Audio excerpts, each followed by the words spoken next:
Thanks all of you for coming here. My name is Joe Minerick. I am the Senior Vice President and Director of Research of the Committee for Economic Development. And we're pleased to have a discussion here of a paper which we have released called The Financial Index Industry. If you don't have a copy of the executive summary of the paper, please just wave your hands and we'll make sure that you get one. I'm pleased to be able to introduce also two of our colleagues in the production of this statement.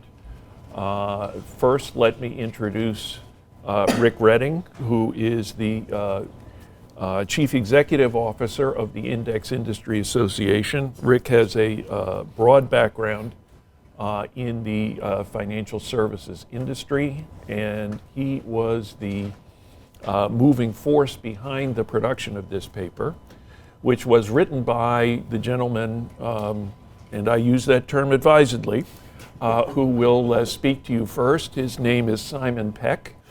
He is Associate Professor, Design and Innovation of the Weatherhead School of Management at Case Western Reserve University in Cleveland. Simon received his bachelor's degree at the University of Warwick.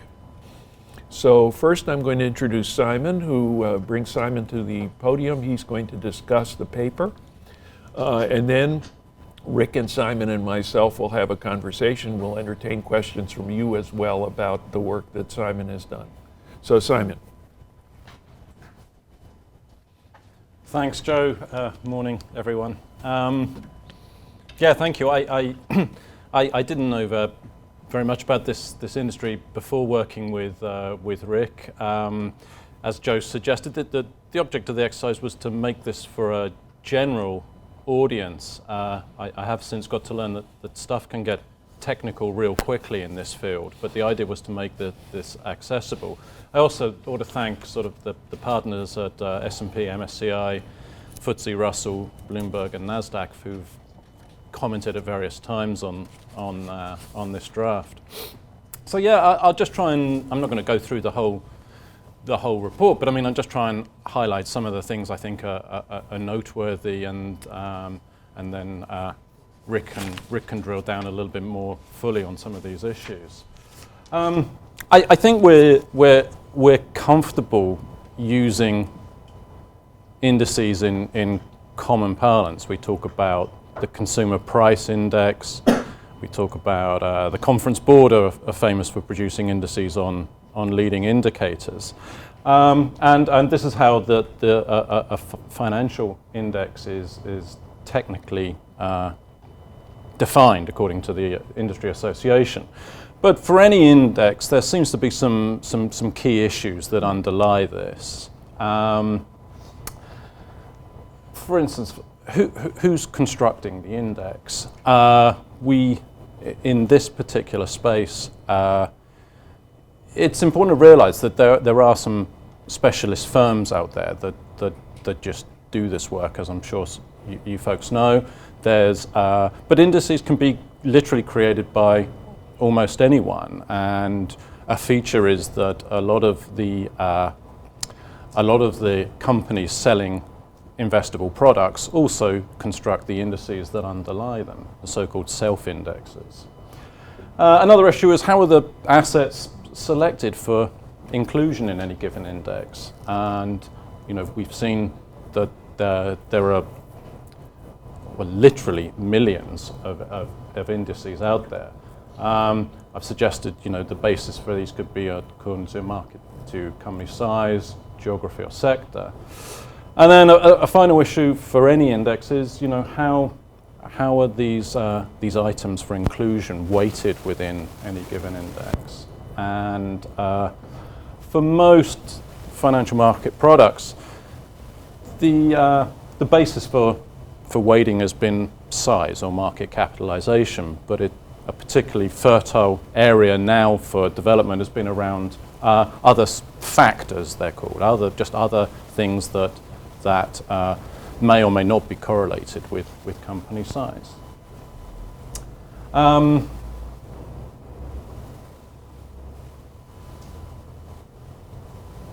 just to sort of set the scene a little bit.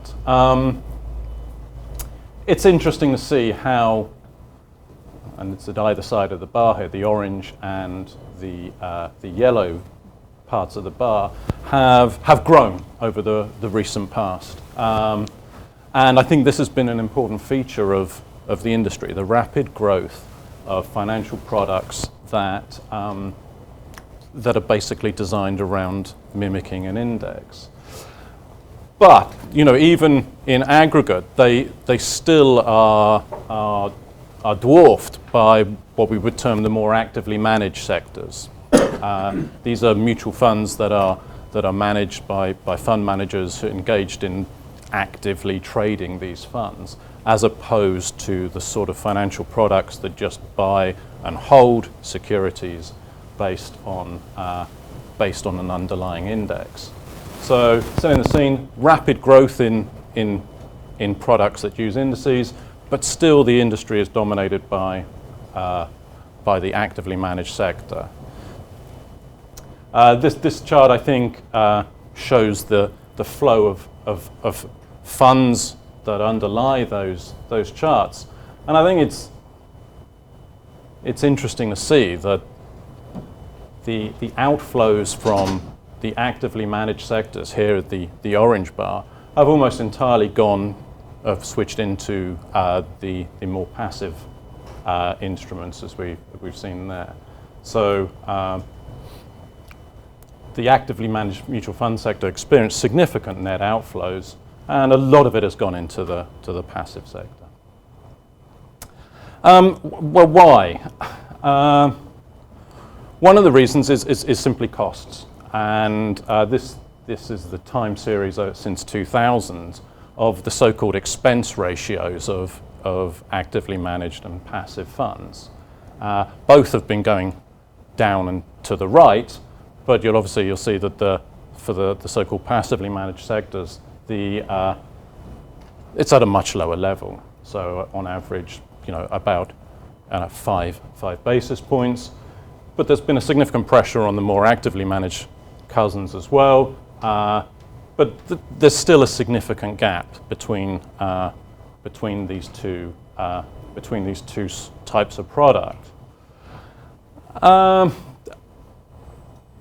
This might not matter if there was compelling evidence that the more expensive actively managed funds can consistently outperform the market. But as I think we suggest, that evidence doesn't really exist, at least not on a very consistent basis. It may not be unusual for certain funds, actively managed funds, to do that for 1 or 2 years, but to consistently year on year beat their so-called performance benchmark, which is another important use of indices, is rare. And so I think it's noteworthy that we saw in 16 and 17 that the number of mutual funds actually declined. And that's the first time that decline has occurred absent a financial market crash. So obviously 16, 17 were part of the bull market.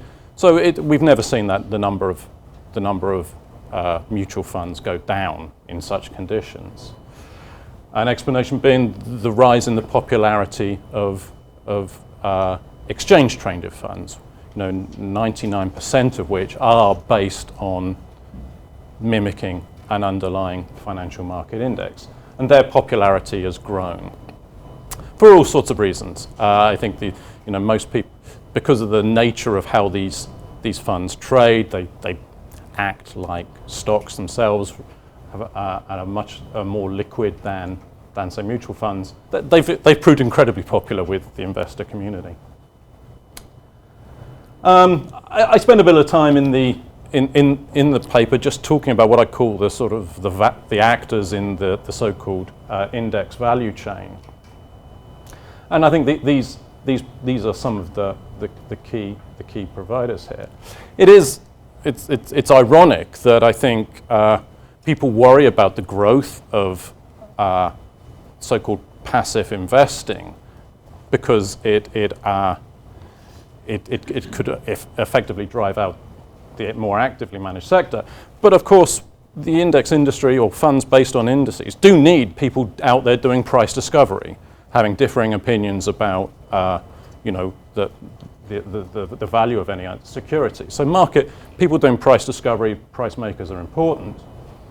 The index industry obviously has a lot of requirements around credible data and the ability to trust the data that's been provided from exchanges or from other sorts of market participants is important.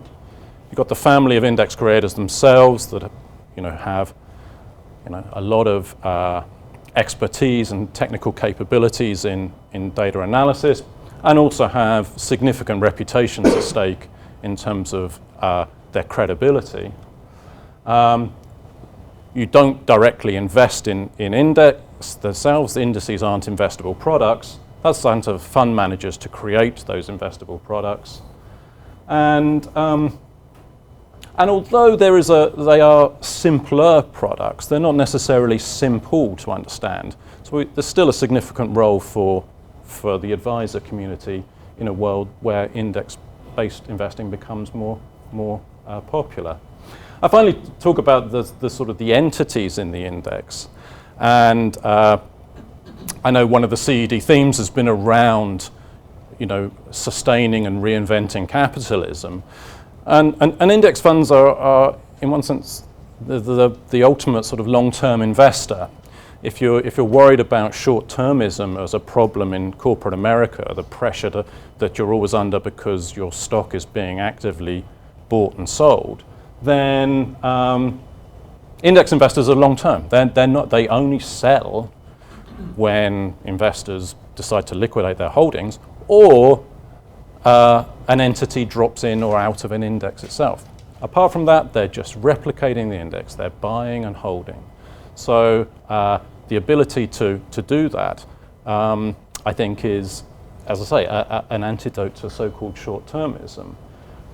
But I reference the CEO of BlackRock, Larry Fink, thinking, well, we're actually, although we are a long-term holder, although we're not going to sell because the underlying index doesn't allow us to sell, that's not to say we're not going to start using our influence as long-term investors, hopefully for the good. I talk a little bit about the market for ETFs. This is pretty recent data on this. There's some very large players that operate in this sector. BlackRock and Vanguard are the largest market players in this market.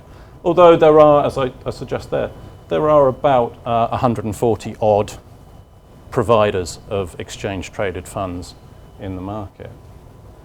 The market for indexes themselves looks pretty similar in many ways. There are about 140 index providers for these ETFs, and the largest players account for about 80% of the assets under management in terms of their products. So the market for ETFs looks similar both on the fund provider side and on the index provider side. We've suggested that the ability to invest in products based on indices has transformed the investing landscape. It's made asset classes that previously weren't available to be invested in investable, be that equities, be that bonds, be that other forms of illiquid investments. In the paper, we suggest that the cost savings to investors have been significant. First is that direct gap between active and passively managed vehicles in that slide. So there's a direct measure there. I think the ability of the passive sector to force costs in the active sector to come down has also had a monetary effect on savings in that sector. And then if you estimate some savings from the lack of transactions costs in the markets, you can easily come up with a number around $40 to $50 billion annually. And to put that number in perspective, that's about the same number that early stage venture capital firms invest in any given year in their markets. We think the extensive use of indices in performance benchmarking has brought a new level of accountability to fund managers, and we've seen some that effect in the actively managed fund sector.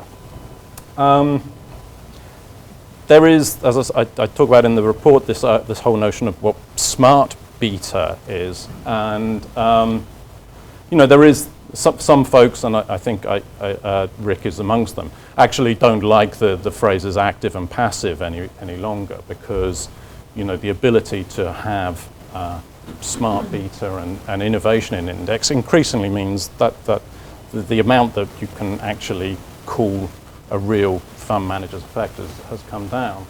And we talk a little bit about the regulatory environment that firms are facing here. The European Union is a little bit further ahead than other parts of the world in thinking about the regulation scene. And we talk a little bit about what the EU BMR, some of the key points of that, and how while it broadly seems to be favourable for the index industry, there are around issues of transparency and independence. You tread with care when you're making these regulatory changes, because they can have unanticipated consequences, particularly around innovation. You can have those effects.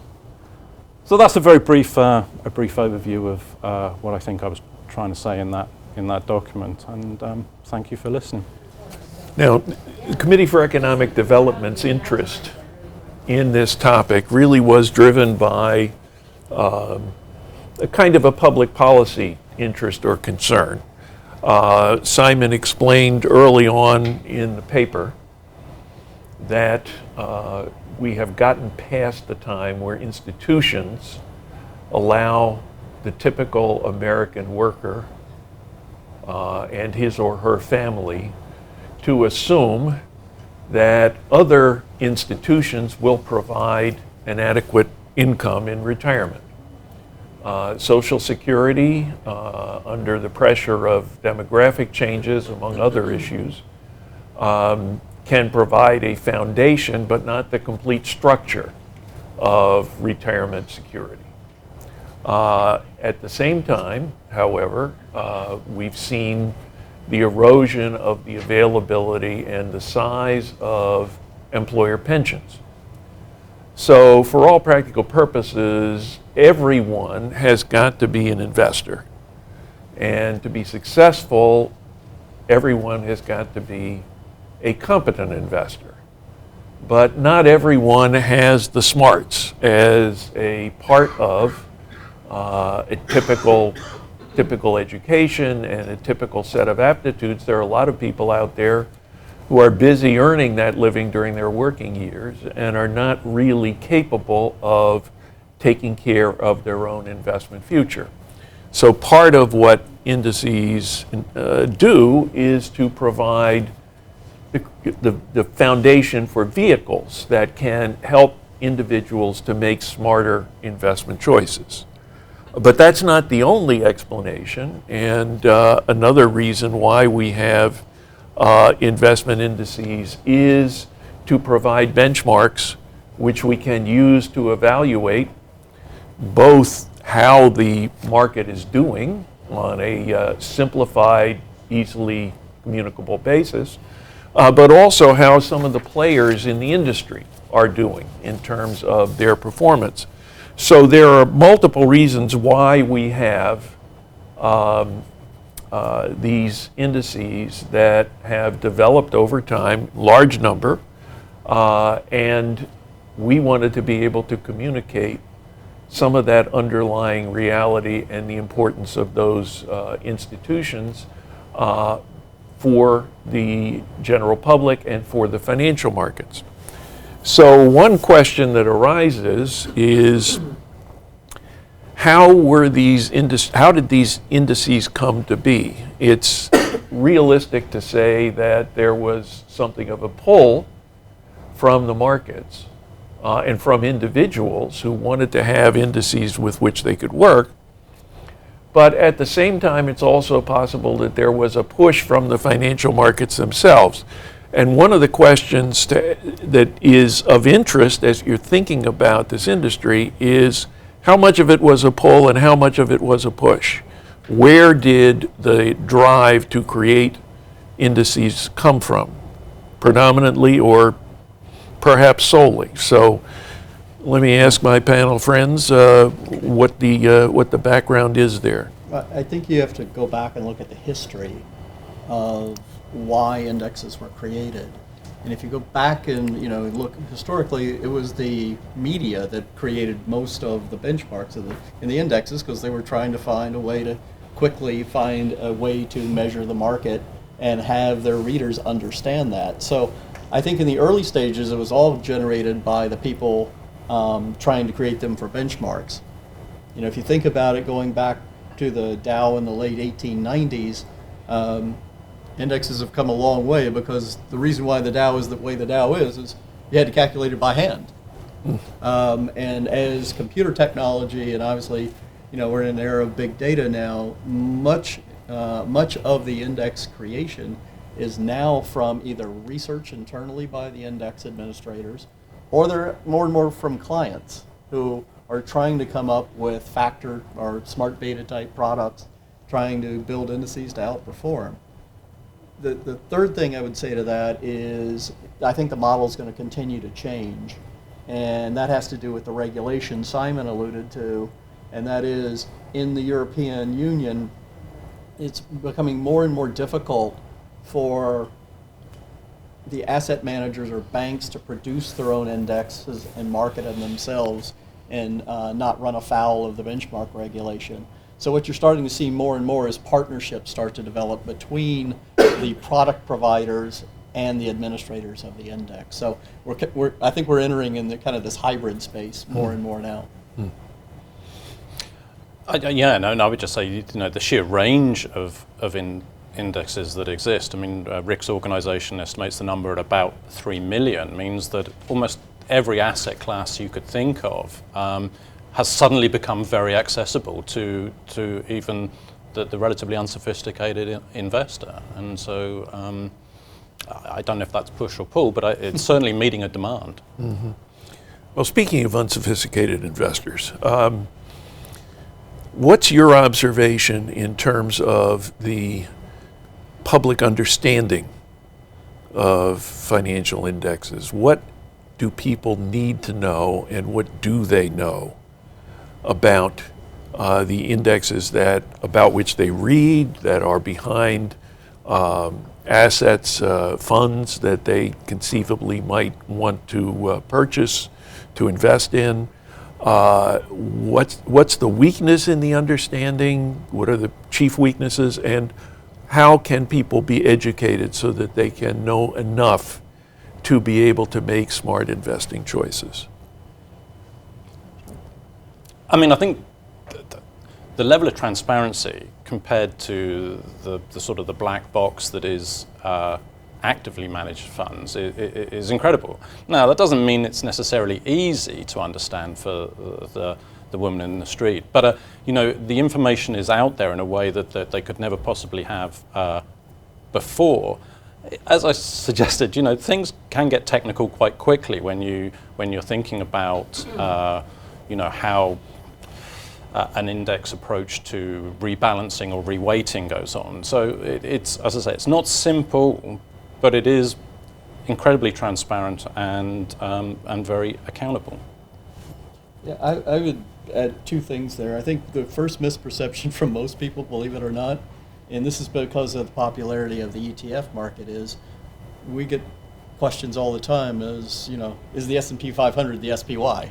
I mean, they don't know the difference between the actual index and the actual fund that's been created. So I think that's one level of confusion that's out there. But as Simon says, I think one of the biggest things that we do a lot of education work on is for investors to understand the methodology. Simon was saying that the transparency's there. But in the marketing of a lot of the funds is they're all starting to sound quite a bit alike. And the underlying methods and the underlying construction could be radically different and could behave radically differently in an interest rate environment that's either going up or down. So our big push is to make sure that either the investor or their advisors look at the methodology, because it's all publicly available on our members' websites on how they construct the index. Please look at it to understand how you get it, because that's one of the big benefits of using something like an ETF. Simon says that Simon that has a says. ring to it. I like that. I'm sure your students use that all the time. Never heard of it. Boy, are they missing something.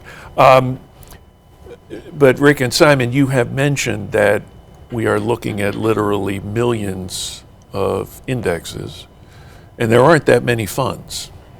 So what is the relationship between an index that is created or used for a fund and another index that is used as a benchmark to judge performance or to provide information to an individual or a firm?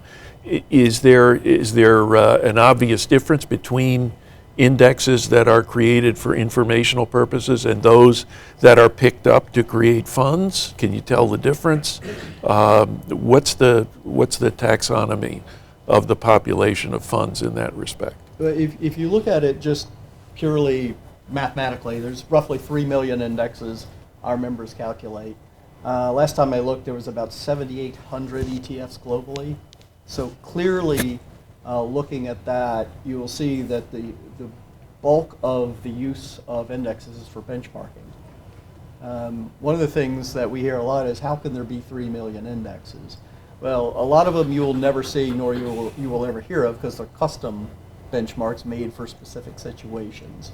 You know, an asset pension plan wants to measure how their managers are doing against a very specific type of index, for example.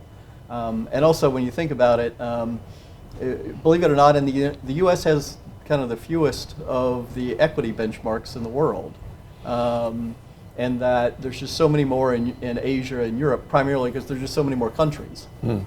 So, and one of the big drivers of that is every country has their own stock exchange and wants to measure their market. And then you think about the sectors, the industries, and you start going down, you can see how that number gets very large very quickly. But it is benchmarking that was kind of the original use, and it probably still is the most common use. And that's where I think this confusion comes in between someone thinking the ETF and the index are the same thing. As far as can you tell in the beginning, it's difficult to know. Some products clearly have the potential to be investable products, but all of these custom ones never have an objective of being a product. Simon, you mentioned early on the different criteria that could be used to create an index and to proportion the assets that are held within them. So you may talk about industry, you might talk about geography, you might weight by size. If we were to go one more step into the weeds, another issue might very well be how you rebase the index over time. That might be the next dimension that we'd be talking about. What do we know about alternatives for the frequency of rebasing, and how does that affect the workings of the industry? Again, I'm not sure I know exactly the answer to that question, but again, it's all in the transparency. The S&P 500 turns over about 15 to 20 companies a year, for instance. They decide to do that, or companies merge or go bankrupt, and so that there is that natural inclination there. I think one of the other issues that I talk a little bit about is, and maybe also explains just the sheer number of different indices, is, although products sound the same, they can be very different investing experiences. So one area would be around the issue of emerging markets, and so some index providers may include, say, I think I talk about South Korea as both as an emerging market. Another one might call South Korea already a developed market economy. And so if you're investing in equity or bonds in those sectors based on that index, it's useful to know how the variation, it's crucial to know how that variation matters, I think, as well. Okay. We have indices for stocks, we have indices for bonds. Bond indices have to deal with the natural phenomenon that bonds have maturity dates. Stocks, we hope, do not. And how does that difference affect investors who might want to use an indexed fund to have a balanced portfolio of bonds? Well, I think the fixed income market has been an area of huge growth in this industry, and the index providers have got used quite sophisticated tools for combating some of the issues that you suggest, where the underlying assets may be thinly traded and illiquid, or where they mature and new issues get their new issuance made. And I talk a little bit about some of the techniques around issues of stratified sampling, and without getting too technical about it. But I mean, so the industry has developed methods for combating the problem, particularly with fixed income products. Yeah, I think one of the things that's overlooked, moving it from the index side to the investing side, is in the ETF world, by putting fixed income products into an exchange traded wrapper, you get all the protections of the equity world and the regulation in the equity world put on top of fixed income trading, which has typically always been an OTC market. So one of the big innovations that you don't typically hear about in the ETF space, typically hear about transparency and cost, but the consumer protection that people get by investing in fixed income ETFs is actually quite important, and one that's overlooked by a lot of people. And in the fixed income space, or the bond space, one of the issues that the industry has had to deal with was the problems with the LIBOR index back several years ago. What have we learned from that experience, and what kind of protections have been created as a result of that experience? I'll start. The LIBOR experience actually focused a lot of attention on actually what is an index and what is a price assessment. I think that's something that people never paid attention to prior to LIBOR. It also kicked off regulation, starting with some IOSCO principles, and then made that way to the EU regulation that you and Simon referenced earlier. What happened there is kind of a classical case of conflict of interest, where you had, as the value chain Simon put up, you had people creating the prices, also creating the index, and also selling it to investors. So the reason why the independent ones have never had a problem dating back to 1896 is those pieces in the value chain are actually done by different entities. So you have a check and balance in those kind of three major